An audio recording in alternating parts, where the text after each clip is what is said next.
Salamlar bir daha. Mən bu videoda bugün, yəni martın 16-sı OTK tərəfindən keçirilmiş 9 siniflər üzrə olan sınaqdan ingilis dil fənnindən dinləmə hissəsini ətraflı izah eləyəcəm. Bundan öncəki videolarda mən artıq grammar, hansı ki hissəsinə vocabulary də daxil idi, onu izah eləmişəm ətraflı olaraq və sonra növbəti videoda short text və ümumi olaraq bizdəki reading izah elədim. Bu videoda isə listening hissəsini izah eləyəcəm. Gördüm ki, dəhşət dərəcədə YouTube kanalımdan, Telegramdan, WhatsApp nömrəmə rəylər gəlir ki, müəllim listening izahı həm müəllimlər xahiş edirdi, həm şagirdlər. Ə, Xəstəyəm deyə tam olaraq videoları ardıcıl çəkə bilmirəm. Həm öskürək çox tutur, həmçinin də ağrılarım var deyə tam ardıcıl eləyə bilmirdim. İndi görürəm ki, çoxsaylı xahiş var, istək var. Ona görə sizlər üçün izahı çəkirəm. Ətraflı izah eləyəcəm. Niyə düz idi, hansı hissələrdə səhvlər vardı, niyə səhv idi, dinləməni qoşacağım. Hamısını bir-bir qulaq asacağam ki, tam sizə aydın olsun ki, niyə hansı hissələrə görə səhvdir. Amma ona başlamamışdan öncə bəzi çoxsaylı suallar var. Onlar haqqında ətraflı danışmaq istəyirəm. İlk öncə gəlin 9-ların hesablama qaydası haqqında məlumat verim. Bu mənim Telegram kanalımdır. English by Bəşir Bayev. Yəni orada maraqlı materiallar da paylaşıram. İstəsəniz istifadə edə bilərsiniz və orada deyəsən fevralın 6-sı belə bir hesablama üsulu paylaşmışdım ki, gördüm hər qruplara daxil olanda və yaxud da ki, müəllimlər mənə şəxsdən yazırdılar ki, hər bir yerdə başqa cür məlumat verirlər, hesablama qaydasını bilmirik. Mən də ümumi belə bir qeyd elədim ki, yəni sizin üçün rahat olsun. Ümumi olaraq 9 sinifdən başlayaq. 9 siniflərdə uşaqlar bu iki formata əsasən cəmi 26 sual var. 26 sualdan sonuncu sual bizdə hekayə qurmaq sualıdır. Gəlin göstərim elə burada sınaqda.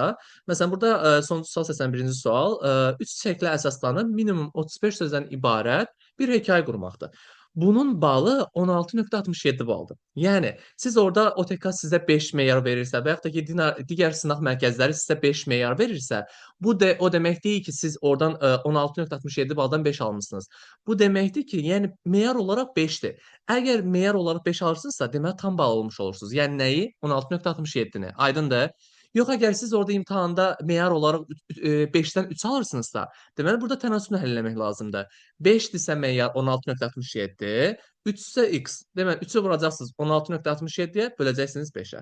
Artıq siz bu hekayədən aldığınız balı yəni bilirsiniz. Deməli həmin sual nə qədər oldu? 16,67. Yerdə qalan suallar, hansı ki bizdə qrammatika və vokabulary hissəsindən 13 sual düşür.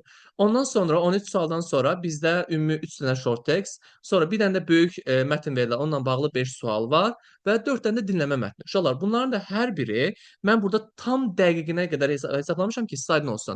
3,332 bal verir. Aydındır? Yəni mən niyə görə bunu belə uzadıb yazmışam? Çünki həqiqətən də siz bunu hesablasanız 25 vurulsun 3,332 üstə qalan 16,67 100 bal olacaq. Aydındır? Bəzən hesablayırlar 3,4-dən. Axı 3,4-dən hesablayanda tam bal çıxmır axı. 100-dən çox çıxır. Mən uşaqlara hər ay məsələn imtahan keçirdirəm. Elə olur ayda 2 dəfə olur. Məsələn bu üsulla hesablayıram. Yəni DİM-in verdiyi üsul budur. Sonra yəni bu hesablama üsulu istər dinləmə olsun. Bəzi yerlərdə görürəm ki, ay dinləmə 5 bal verir, ay nə bilim reading 8 bal verir. Elə bir şey yoxdur. Bütün suallar, təkcə bir dənə axırıncı sualdan başqa hamısı 3,332 verəcək. Aydındır? Bəzi burada nüanslar var, onları demək istəyirəm uşaqlar. Readingdə məsələn bu sual. Readingdə 76-cı sualda sizdən doğru fikirlər çizmək istəyir. Ola bilər ki, burada 4-ü də doğru olsun. Ola bilər ki, bir dənəsi doğru olsun. Ola bilər 2 dənəsi doğru olsun. Ola bilər 3 dənə doğru olsun. Yəni bəzi uşaqlar götürürlər ki, yalnız hə, burada 2 dənəsi doğru olacaq, həmişə 2 dənə yazacaq. Düz deyib bu testdə 2 dənəsi doğru idi, 2 cavab idi, 1 dənə 3 idi. Amma ola bilər cavab 1 3 4 də olsun. Yəni siz burada tam bal almaq istəyirsinizsə, neçə dənə varsa hamısını qeyd etmək lazımdır. Aydındır? Ay bir dənəsini qeyd elədiniz, bir dənəsini yazmayım, bir dənəsini doğru olanda yarım bal verəcəklər. Belə bir şeylər səhvdir. Yəni bunlar kimlərsə hansısa bir müəllimlərin ortaya çıxartdığı səhv məlumatlardır. Yəni real olaraq siz tam bal almaq istəyirsinizsə, bütöv hamısını qeyd etmək lazımdır. 1-3-sə deməli 1-3 qeyd etməlisiniz. Nə artıq olmaz, nə də əskik olmaz. Aydındır? Yəni onda tam bal alırsınız. Sonra eyni qaydada bizdə ən çox bu gün sual gələnlərdən biri reading idi. Gəlin bu suala baxaq. Qrammatika, yəni vocabulary ilə bağlı olan sualların ən axırıncısı. Burada da uşaqlar deyirlər ki, müəllim biz 3-5 yazmışıq, biri yaddan çıxartmışıq. 0 baldır artıq bu avtomatik olaraq. Yenə deyirəm, bu suallarda yarı bal yoxdur. İndi yarı bal bir dənə harda var, onu deyəcəm sizə. Burada cavab 1-3-5-dirsə siz 1-3-5 qeyd eləməlisiniz. Yox, əgər cavab məsələn 2-4-5-dirsə 2-4-5 qeyd eləməlisiniz. Bir dənə artıq, bir dənə əski 0 baldan qiymətləndirilir. Dedim ki, bəs yarım bal olur. Yarı bal uşaqlar bir dənə dinləmədə olur. O STS-də hekayə qurmağı bilirsiniz. Bax bu hissədə 80-ci sualda hansı ki sizə 4 dənə fikir verirlər. O 4 fikirlə əsasən deməli təyin edirsiniz ki, hansılar doğrudur, hansılar səhvdir, düzdürmü? İndi baxırıq. Əgər bundan 4 dənədir, 4-ünü də doğru yazsınızsa tam bal alırsınız. Yəni nə? 3.332. Yox, əgər 4-ündən 3 dənəsi doğrudursa, artıq o 3.332-ni yarıya bölürsünüz. Elə bir 0.5 balla qiymətləndirirsiniz. Əks halda, nə bilim, 1 düzünüz, 2 düzünüz varsa, artıq 0 balla qiymətləndirilir. Yenə nəsə sualınız olsa, rəy bölməsinə qeyd edərsiniz. Görək nə suallarınız var. Gəlin başlayaq dinləmə səsinə. Hər zaman qeyd etdiyim kimi, dinləmə suallarıyla tanış olmaq lazımdır. Tərcümə edib özünüzdə notlar götürməlisiniz. Gəlin başlayaq. Complete the sentence according to the passage. Mətni istifadə edərək cümləni tamamlayın. When the bicycle first appeared, velosipedlər ilk peyda olanda, they have two pedals. Onların iki dənə deyir ki, pedalı var idi. Bicycle had two wheels. Velosipedlərin iki təkəri var idi. They didn't have any pedals. Onların heç bir pedalı yox idi.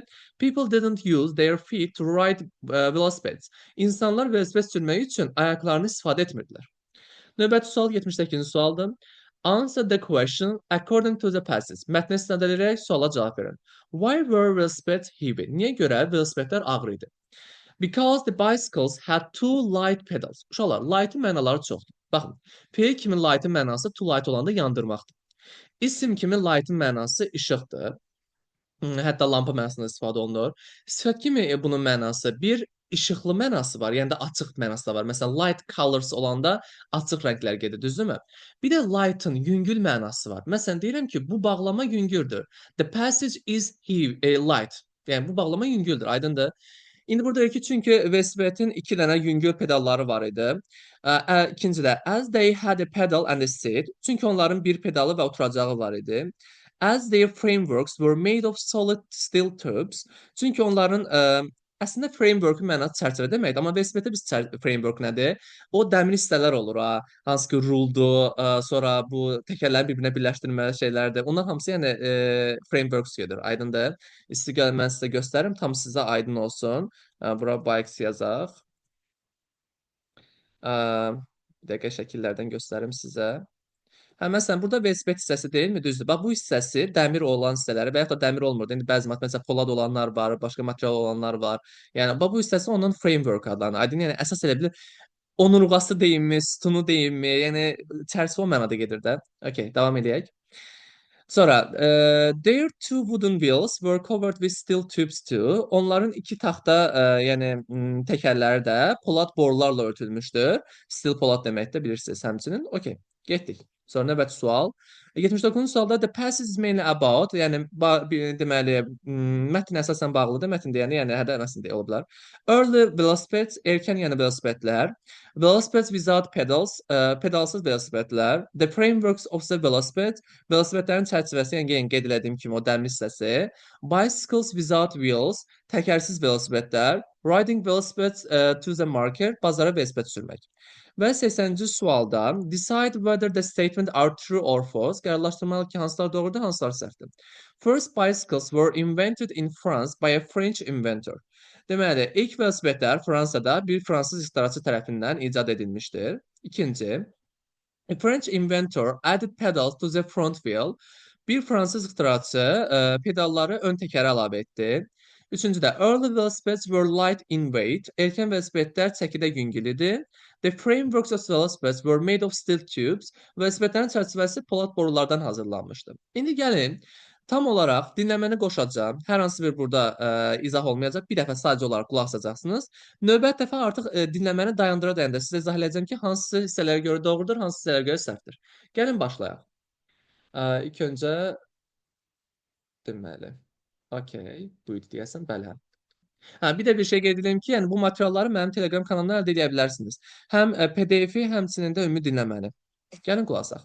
Bicycles first appeared in Scotland in the early 1800s and were called velocipedes. These early velocipedes had two wheels. They didn't have any pedals.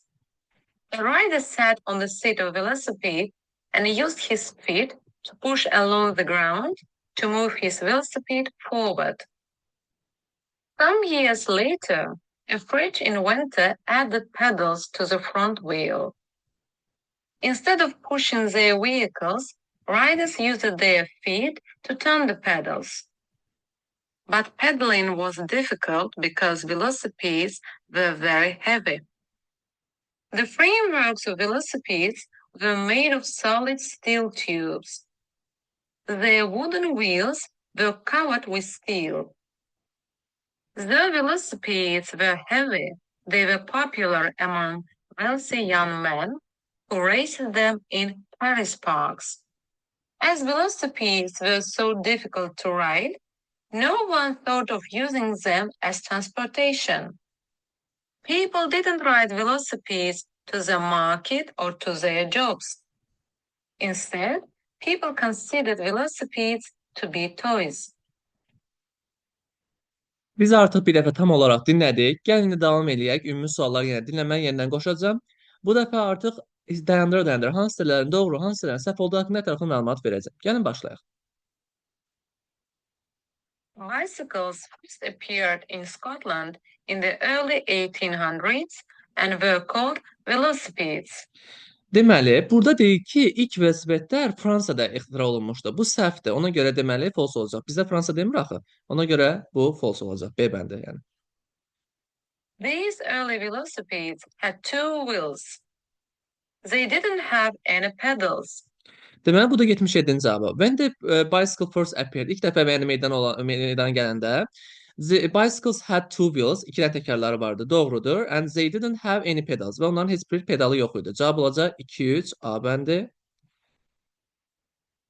A rider sat on the seat of a velocipede and used his feet to push along the ground to move his velocipede forward. Məsələn, burada niyə 4 səhvdir? Deyirlər, yəni onlar ayaqlarından istifadə edirdilər ki, yəni qarşıya yəni hərəkət elətdirsən. Ona görə bu 4 səhv idi.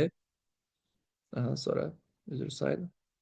Some years later, a French inventor added pedals to the front wheel. Aha, deməli burada 82-ci deyir. A French inventor added pedal to the front wheel. Deyək, qarşı təkərə fransız ixtiraçısı pedallar əlavə elədi. Bəli, bu doğrudur. Eynisini deyir, onsuz da true olacaq. Instead of pushing their vehicles, riders used their feet to turn the pedals. But pedaling was difficult because velocipedes were very heavy. The frameworks of velocipedes were made of solid steel tubes. Their wooden wheels were covered with steel.